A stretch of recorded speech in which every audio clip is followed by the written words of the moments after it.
Is your MS Patterns apps broken by the Microsoft Practices Enterprise Library, Common Library DLL? I'm Sophie Chen, a Windows System Specialist.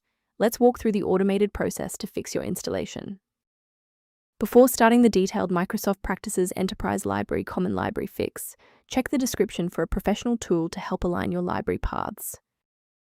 This is the Microsoft Practices Enterprise Library Common Library, the mandatory common assembly for MS Enterprise Library. If you face a missing error, ensure the file is in the root directory of the application, as Enterprise Library blocks are often distributed as non-portable local dependencies. Now that you have the context, let's move into the repair process with a fresh installation. This error suggests a failure in the underlying Windows architecture. Open Command Prompt with administrator privileges and execute sfc/scan now to restore core system components, including the missing Microsoft Practices Enterprise Library Common Library DLL. If you're still seeing the missing file notification, we should attempt to force a synchronization between the software and the OS. A standard restart allows the Windows bootloader to rescan your system directories and potentially recognize an unregistered Microsoft Practices Enterprise Library Common Library component. Before you go, bookmark this video or click the like button. This ensures the video stays in your library so you can finish the final steps as soon as you're back at your desktop. If you're still seeing the same problem post-restart, let's escalate our troubleshooting to the next tier. Feel free to pause the video if the next steps come at you too fast.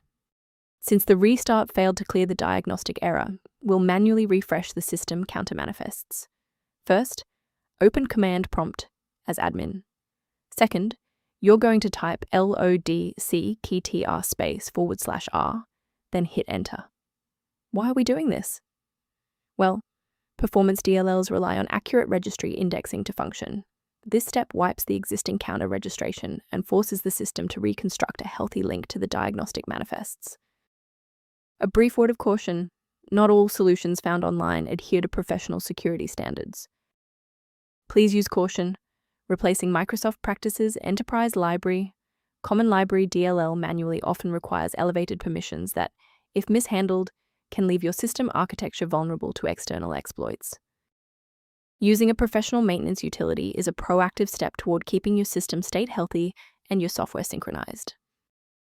The link below references a primary diagnostic resource for reviewing Microsoft Practices, Enterprise Library Common Library, and system configuration.